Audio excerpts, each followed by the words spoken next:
야고보서 3장 9절부터 12절까지 제가 봉독하겠습니다.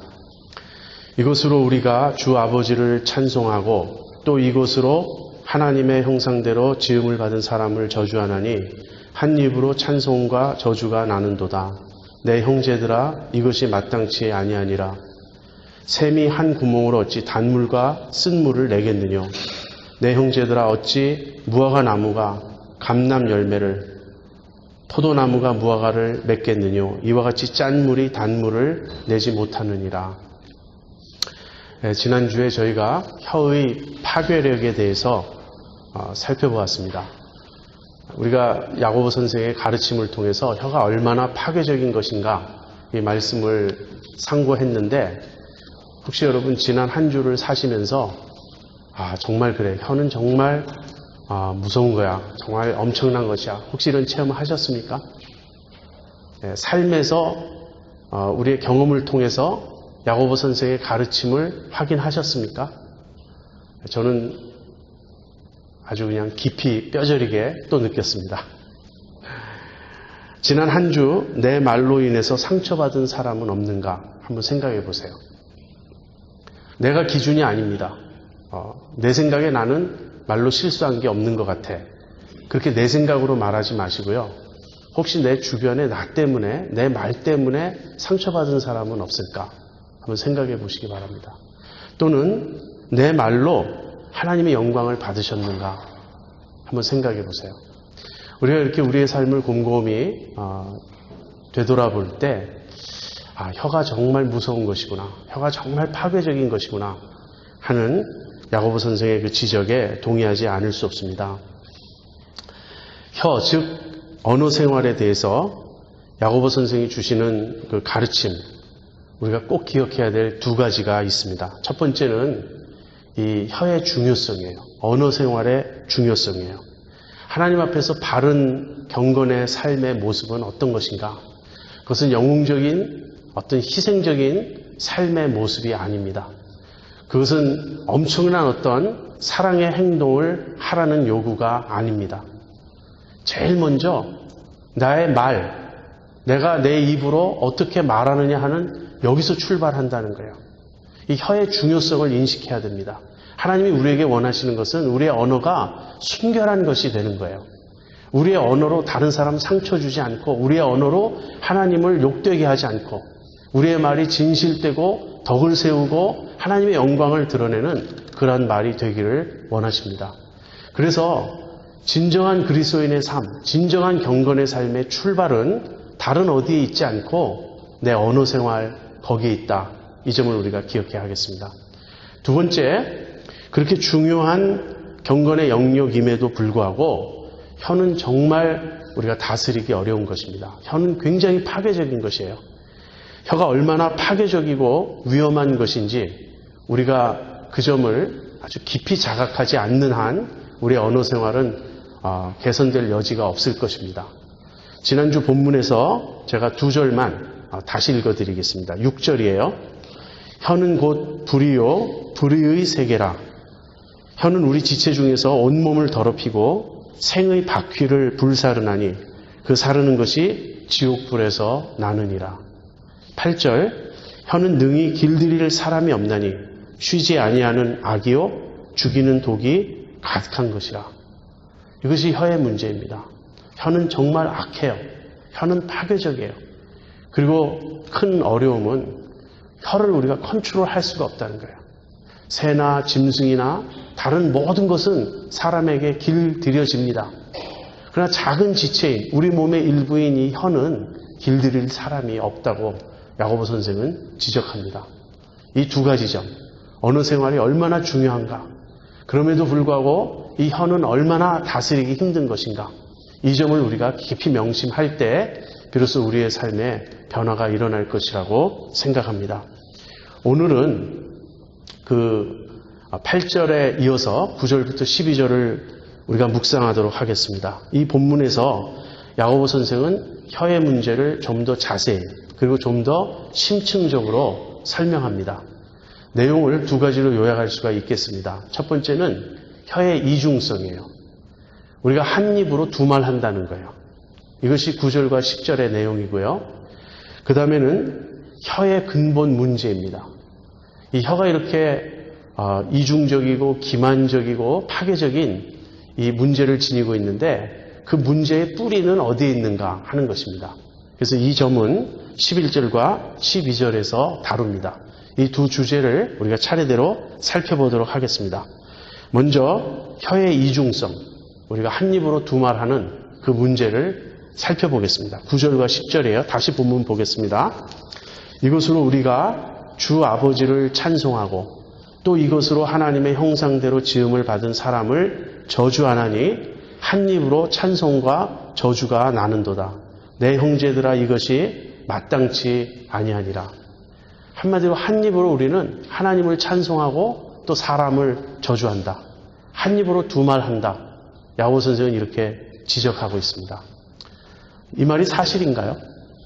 먼저 그 하나님을 찬송하고 쪽부터 생각해 보죠. 이것으로, 이것은 우리의 혀를 가리킵니다. 우리의 혀로 우리가 주 아버지를 찬송한다. 야고 선생은 이렇게 말하고 있어요. 이 점이 우리에게 사실입니까? 나는 하나님을 찬송하는가? 여기에 동의하고 그렇습니다. 저는 하나님을 제 입으로 찬송합니다. 이렇게 여러분이 말씀하실 수 있으면 이 본문이 우리에게 의미가 있어요. 나는 하나님께 관심이 없습니다. 여기 하나님 찬송한다고 말하지만 그것은 나와 관계없는 일이에요. 그렇다면 이 본문은 우리하고 관계가 없는 그런 내용이겠죠. 여러분 여기 하나님을 찬송한다라고 말하고 있는데 이 찬송이라는 단어는 다르게 번역하면 축복한다 이렇게 말할 수 있어요. 우리가 Bless the Lord our Father 이렇게 말할 수 있는 거예요. 우리 하나님을 송축합니다. 우리 하나님을 축복합니다.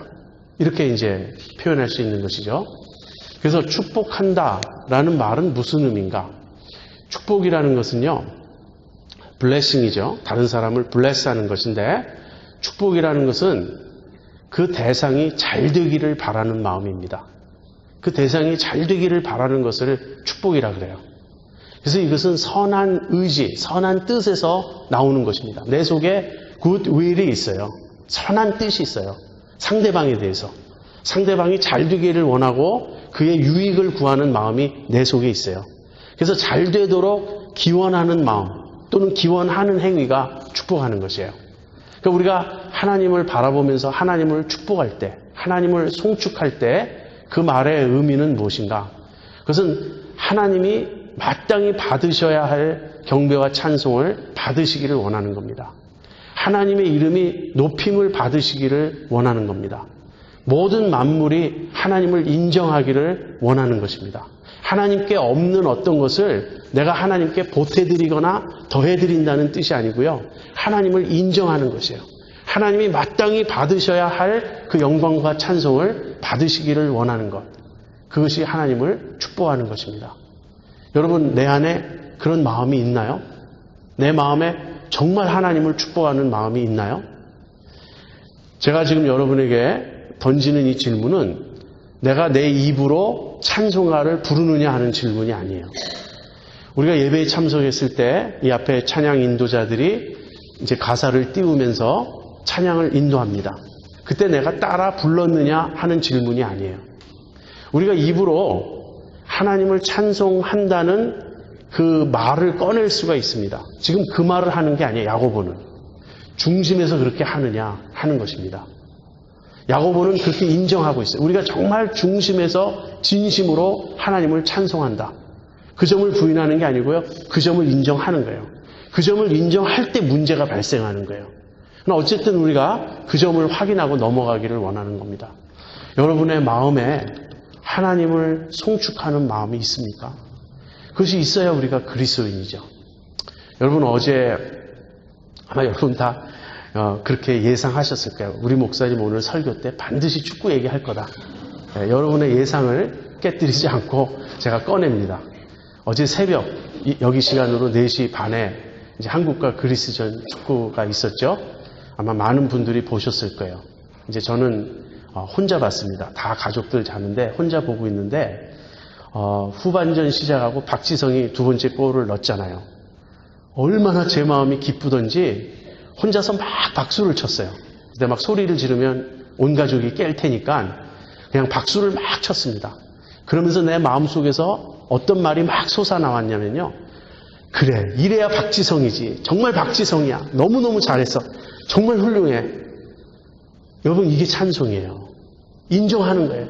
그 가치를, 저는 정말 박지성 선수가 얼마나 고맙고 자랑스러운지, 박지성 선수가 우리 한국 대표팀 주장이라는 이 사실이 제 마음에 아주 뿌듯합니다.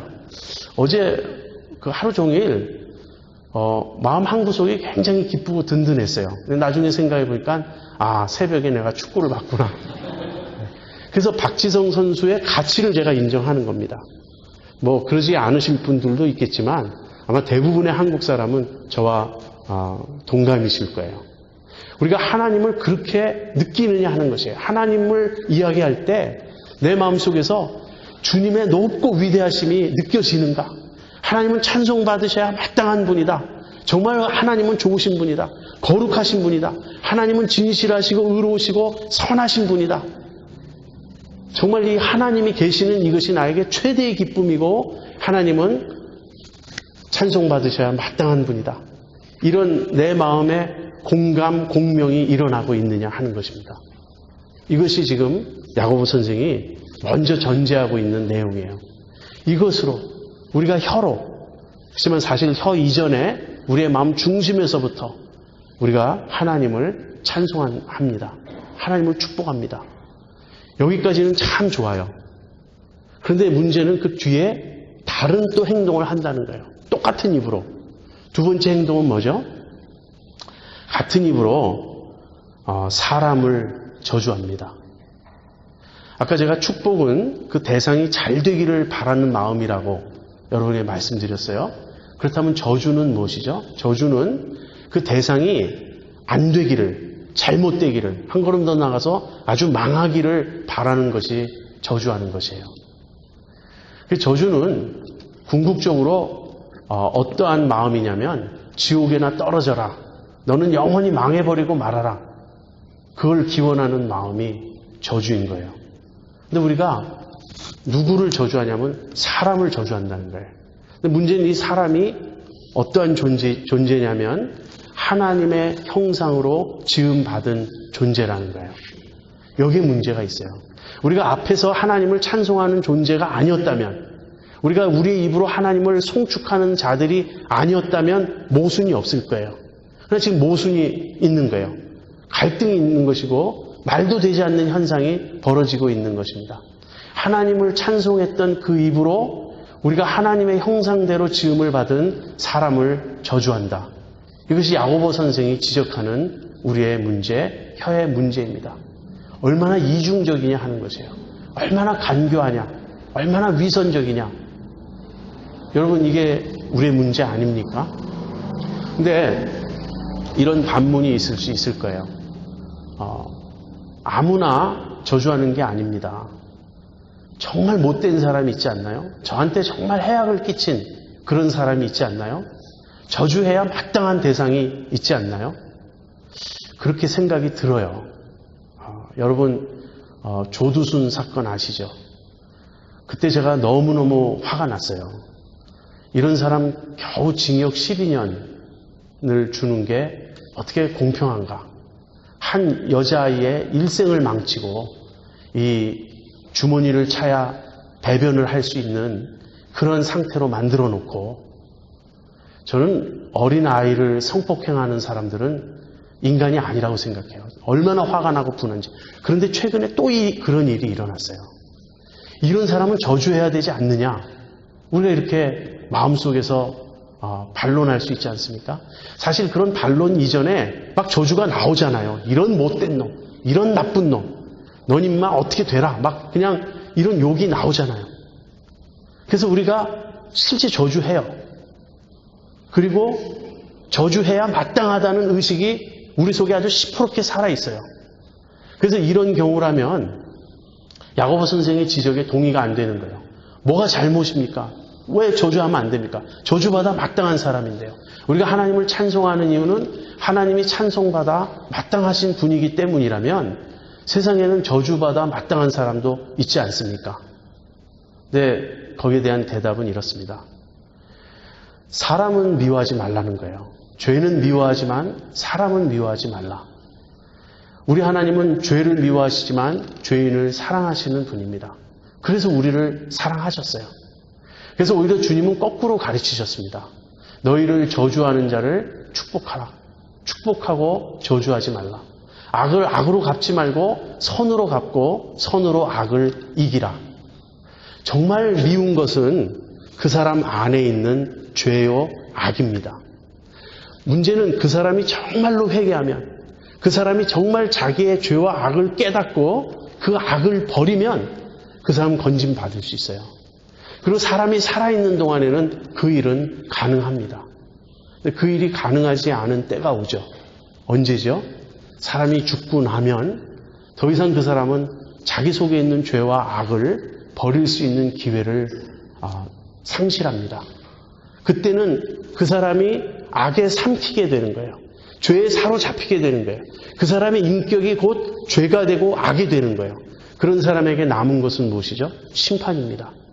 그래서 저주는 하나님이 하시는 거예요. 최후의 심판 때 하나님이 끝내 회개하지 않은 사람, 끝내 악에게 져서 악에게 사로잡힌 사람들을 향해서 뭐라고 말씀하시죠? 나에게서 떠나 영원한 불못에 떨어져라. 그렇게 말씀하신 거예요. 그것은 하나님이 하실 일입니다. 우리가 해야 될 일이 아니에요. 그래서 우리는 심판을 하나님께 맡기고 어떤 악을 행하고 나에게 어떤 아픔을 준 사람이든지 간에 내가 복수하지 말고, 내가 심판하지 말고, 내가 보복하지 말고, 내가 저주하지 말아야 한다. 여러분, 하나님의 형상대로 지음받은 인간을 저주한다는 것은요, 곧 하나님을 저주한다는 뜻이 돼요. 어느 주석가는 이 점을 이렇게 설명하고 있습니다. 우리가 궁전에 들어가서 왕을 아련합니다. 그러니까 왕을 뵈요. 근데 그 왕을 칭송하고 왕 앞에 무릎 꿇고 왕을 경배합니다. 왕에게 합당한 예절로서 왕을 칭송하고 이제 그 자리를 나와요. 근데 궁전 밖으로 나왔을 때 거기 왕의 동상이 세워져 있었어요. 왕의 형상으로 이렇게 상이 서 있었어요. 그때 그 상을 보고 저주를 한다면 어떻게 되는 거죠? 왕 앞에서는 왕을 칭송하고 밖에 나와서는 왕의 동상을 보고 저주를 하는 것. 이거는 결국 왕을 저주하는 것이잖아요. 바로 그렇다는 거예요. 한 입으로 하나님을 찬송하고 똑같은 입으로 하나님의 형상대로 지음을 받은 사람을 저주하는도다. 내 형제들아, 이것이 마땅치 아니하니라. 여러분, 이 시점에서 우리는 참 곤란을 느낍니다. 마땅치 않다. 듣고 보니 그래요. 이 말은 옳아요. 동의가 돼요. 근데 우리는 실제 그렇게 하고 있다고요. 여러분 중에는 목사님, 저는 저주한 적은 없습니다. 그저 미워서 욕은 좀 했지만 그 사람 지옥에 떨어져라든지 확 망해라. 그렇게까지 독한 마음, 악한 마음 품은 적은 없습니다. 근데 여러분, 마태복음 5장에 보면요, 예수님이 산상수훈에서 이런 말씀을 하세요.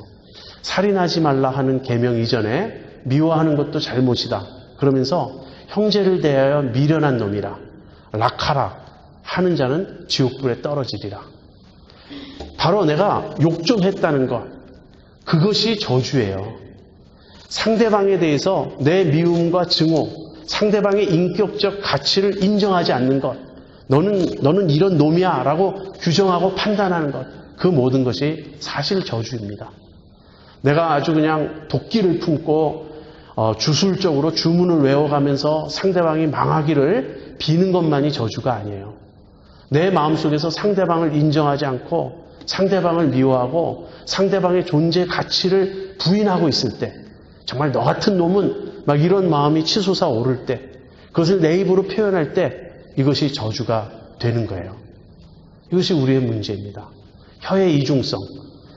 문제는요, 우리가 진심으로 하나님을 찬양한다는 거예요. 가짜로 한 게 아니에요.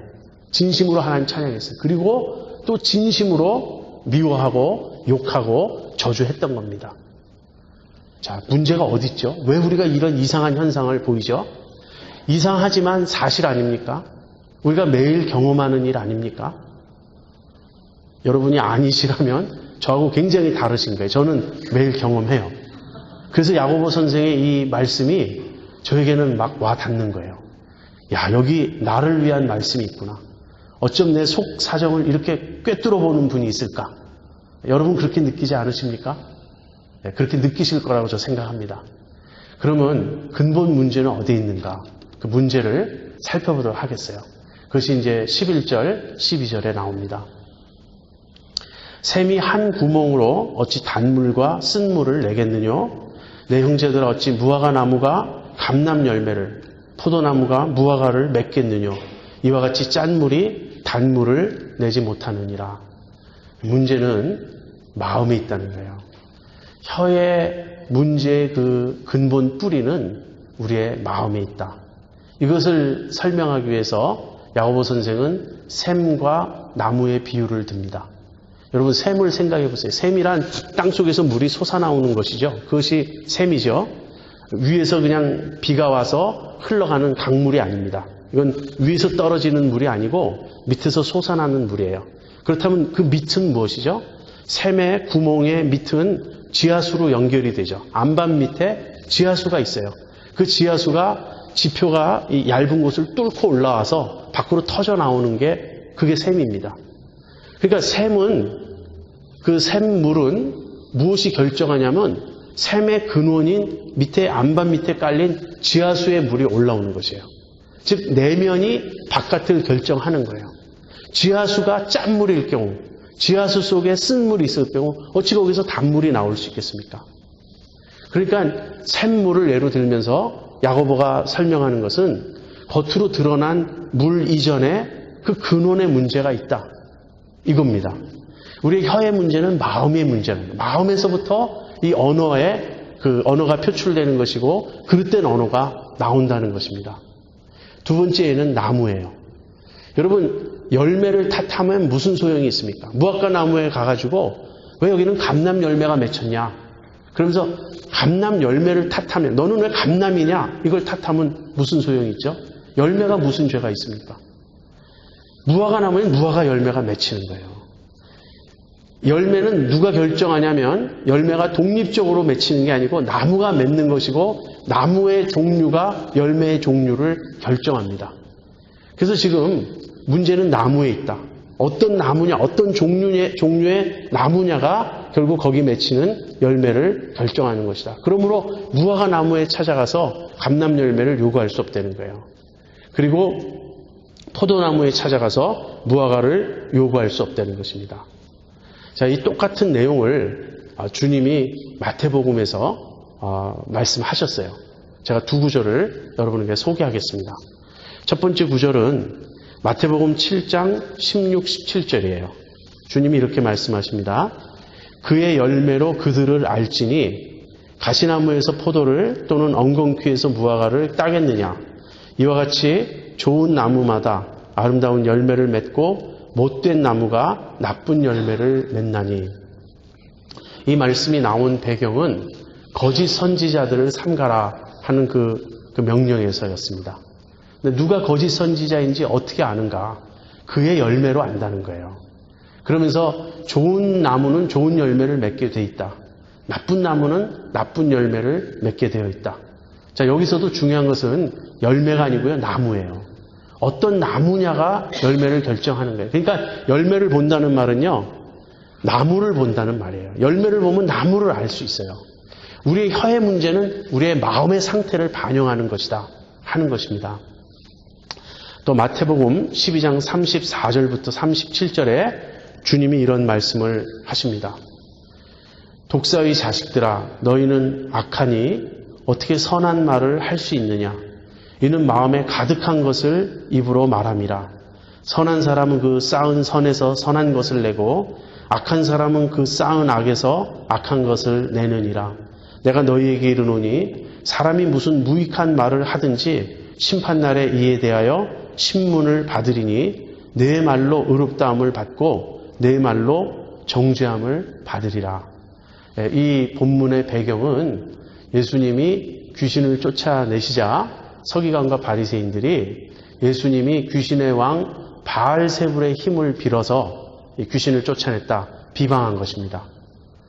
그래서 예수님이 사탄이 어떻게 사탄을 쫓아내느냐, 사탄이 어떻게 자기 휘하에 있는 귀신을 쫓아내느냐, 그러면서 집이 그렇게 스스로 갈라지면 서지 못하는 것 아니냐, 이런 설명을 하시고 나서 이 서기관과 바리새인들을 책망하시는 말씀입니다. 지금 서기관과 바리새인들은요, 예수님께서 성령의 능력으로 행하신 일을 귀신의 왕 바알세불의 힘으로 행하신 것이라고 지금 모함하고 있는 것입니다. 가장 선한 일, 가장 선한 현상, 다시 말하면 하나님이 역사하시는 그 일을 보고서 그걸 사탄 마귀의 역할로 돌리는 거예요. 이것은 얼마나 삐뚤어진 시각입니까? 이것은 얼마나 모욕적인 언사입니까? 한마디로 이것은 얼마나 악한 말입니까? 그래서 주님은 그들을 책망하시면서 너희가 악한 말을 하고 있다, 지금 이렇게 지적하시는 거예요. 그런데 그들이 악한 말을 하는 이유는 무엇인가? 독사의 자식들아, 너희는 악하니 어떻게 선한 말을 할 수 있느냐? 이는 마음에 가득한 것을 입으로 말함이라. 예, 바리새인들과 서기관들이 그렇게 악한 말을 하는 이유는 그들이 악하기 때문이다. 사람이 말하는 것은요, 그 마음에 쌓아둔 것에서 나오는 것이라고 주님 말씀하세요. 그래서 선한 사람은 그 쌓은 선에서 선한 말을 하고, 악한 사람은 그 쌓은 악에서 악한 말을 한다는 것입니다. 그러면서 주님이 이렇게 엄중히 경고하세요. 사람이 무슨 무익한 말을 하든지 심판날에 이에 대하여 신문을 받을 것이다. 여러분, 우리가 어떤 말을 해요. 그리고 그 말은 나의 본심과는 다르다. 그건 내가 잘못 말한 것이다. 이렇게 변명할 수 없다는 거예요. 내 입에서 나오는 모든 말은 내 마음에서 나온 거예요. 내 속에 그것이 없었다면 그 말은 나오지 않습니다. 우리는 단지 말이었어, 말도 못하니 내 본심은 그게 아니야, 이렇게 부인할지 모르겠어요. 심판날에 주님 앞에 가서 우리가 했던 모든 말에 대해서 우리가 심판을 받게 될 것이라고 주님은 경고합니다. 근데 주님은 내가 한 말로 내가 정죄받을 수도 있고 의롭다함을 받을 수도 있다. 왜냐하면 너의 말이 곧 너의 마음이기 때문에. 내 말은 내 마음에서 나온 것이다. 주님 그렇게 말씀하고 계신 거예요. 그러니까 문제는 무엇이죠? 말 이전에 마음이 문제라는 거예요. 내 마음의 상태가 어떠냐가 내 언어를 결정하는 것입니다. 자, 그렇다면 이 시점에서 우리는 이제 곤란에 처합니다. 분명히 샘이 한 구멍으로 쓴물과 단물을 낼 수 없다. 야고보는 그렇게 말했거든요. 근데 지금 우리는 한 입으로 하나님을 찬송하고 하나님의 형상대로 지음받은 사람을 저주하는 두 가지 물을 내고 있어요. 그렇다면 우리의 마음에 어떤 문제가 있는 것이냐 하는 거죠. 분명히 우리는 진심으로 하나님을 찬송합니다. 그렇다면 이것은 우리 마음에 정말 하나님을 사랑하고 하나님을 높이고 하나님을 경배하고자 하는 진실한 마음, 착한 마음이 있기 때문에 하나님 찬송하는 게 나오는 것이죠. 여기에 대해서도 진실한 그리스도인들은 그렇다라고 고백할 거예요. 주님이 아십니다. 내 마음에 정말 주님 기뻐하고 주님 사랑하고 주님 찬송하고 있다는 사실을 우리 주님 아실 겁니다. 이건 거짓이 아니에요. 이건 위선이 아니에요. 이건 정말이에요.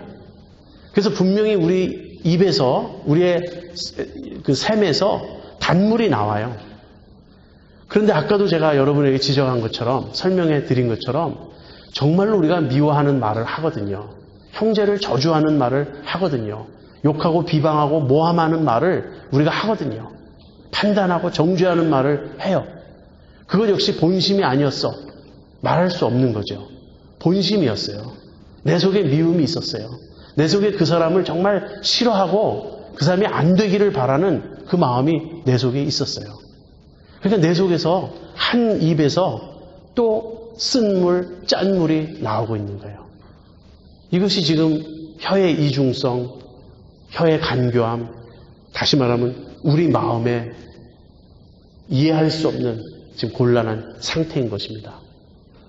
대답은 무엇이죠?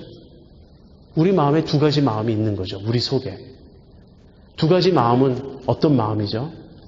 첫째는 지금 야고보 선생이 그 말을 하고 있지는 않지만 바울의 서신에서 우리가 그 가르침을 따올 수도 있고요. 예수님의 가르침에서 그 내용을 따올 수도 있습니다. 다시 말하면 성경이 전체적으로 말하는 걸 종합해서 살펴보면 우리 안에 착한 마음이 있어요. 이 마음은 우리가 예수님을 믿을 때, 거듭날 때, 중생할 때 우리에게 주어지는 마음입니다.